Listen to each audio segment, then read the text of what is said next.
Hello అండి. అందరూ ఎలా ఉన్నారు? Welcome to my channel. మంచి టేస్టీగా ఫిష్ పులుసు ఎలా తయారు చేసుకోవాలో చూపిస్తాను. ఫస్ట్ మనం ఫిష్‌ని బాగా శుభ్రంగా వాష్ చేసుకోవాలండి. సాల్టు, పసుపు వేసి ఒక 2, 3 టైమ్స్ బాగా వాష్ చేసుకోవాలి. స్మెల్ పోయేంత వరకు బాగా వాష్ చేసుకోవాలి.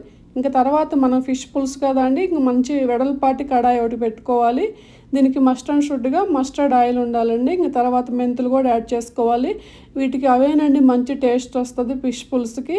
ఇంక నేను మస్టర్డ్ ఆయిల్ యాడ్ చేసుకున్నాను. ఒక హాఫ్ టీ స్పూన్ మెంతులు కూడా యాడ్ చేసుకున్నాను. ఇంక తర్వాత సన్నగా కట్ చేసుకున్న ఉల్లిపాయ ముక్కలు యాడ్ చేసుకున్నాను. ఉల్లిపాయ ముక్కలు బాగా సన్నగా కట్ చేసుకున్నానండి.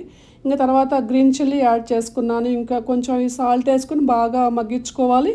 ఇంక తర్వాత అల్లం వెల్లుల్లిపాయ పేస్ట్ వేసుకున్నానండి. మనకి అల్లం వెల్లుల్లిపాయ పేస్ట్ అంటే బాగా పచ్చివాసన పోయేంత వరకు బాగా వేపుకోవాలి కదా! అప్పుడే కదా బాగుండేది. మంచి స్మెల్ వస్తా బాగుంటుంది. అల్లం వెల్లుల్లిపాయ పేస్ట్ వేసాక ఇంకా బాగా వేపుకోవాలి దాన్ని. బాగా వేపుకున్న తర్వాత నేను ఒక హాఫ్ టమాటా వేసుకున్నానండి మంచి టేస్ట్ కోసం అని చెప్పేసి.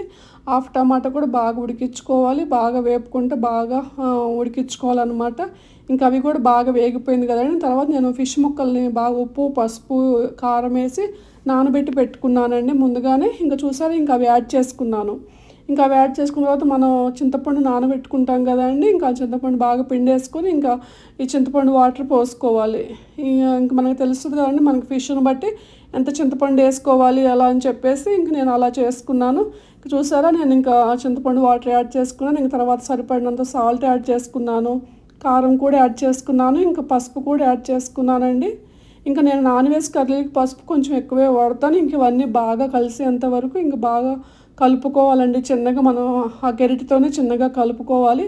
చూసారా బాగా కలిసిపోయింది. ఇంక నేను ఇలా మూత పెట్టేసుకొని బాగా ఉడికించుకున్నానండి. ఈ పులుసులో బాగా ముక్క ఉడికితేనే చాలా టేస్ట్ చాలా బాగుంటుంది. ఫిష్ మనకి ఎంత బాగా ఉడికితేనే అంత టేస్ట్ వస్తుందన్నమాట. ఇంక నేను ఇలా మూత ఒకసారి తీసేసి మళ్ళీ చూసుకుంటున్నానండి. చూసారా ఇలా మళ్ళీ ఒకసారి కలుపుకుంటున్నాను. ఇంక మళ్ళీ మూత పెట్టేసి ఉడికించుకున్నాను. చూసారా ఇంక బాగా ఉడుకుతుంది. ఇంక నేను 1 teaspoon garam masala add చేశానండి. ఇంక తర్వాత గరం మసాలా వేసిన తర్వాత కూడా నేను కొత్తిమీర యాడ్ చేసుకున్నాను. ఇంకా నాన్ వెజ్ కర్రీలకి మనకి కొత్తిమీర అంటే ఇంక ఇంపార్టెంట్ కదా! ఇంకా కొత్తిమీర కూడా బాగా మంచిగానే యాడ్ చేసుకున్నాను. ఇంకా అవి యాడ్ చేసుకుని బాగా చిన్నగా కలుపుకోవాలండి. చూసారా లేదంటే బాగా చిదిరిపోతుంది అనమాట ముక్క. లేదంటే మనం కడాయిని ఇలా కదుపుకుంటూ ఉండాలండి. లేదంటే మనం ఇలా గరిటెతో అయినా చిన్నగా తిప్పుకుంటూ ఉండాలన్నమాట. ఇంకా చూసారా ఇంక ఇలా ఒకసారి కొత్తిమీర కూడా యాడ్ చేసుకున్న తర్వాత నేను మళ్ళీ ఇంకొక 1 మినిట్ ఉడికించుకున్నానండి.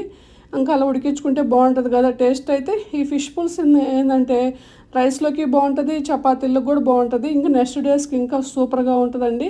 మీరు కూడా ఇలా ట్రై చేయండి. మీకు నచ్చినట్టయితే ఇలా చేసుకోవటం. మీకు నచ్చినట్టయితే నా వీడియో లైక్ చేసి సబ్స్క్రైబ్ చేసుకోండి. ఇలాంటి మరిన్ని మంచి వీడియో చేయడానికి నేను ట్రై చేస్తాను. Thanks for watching.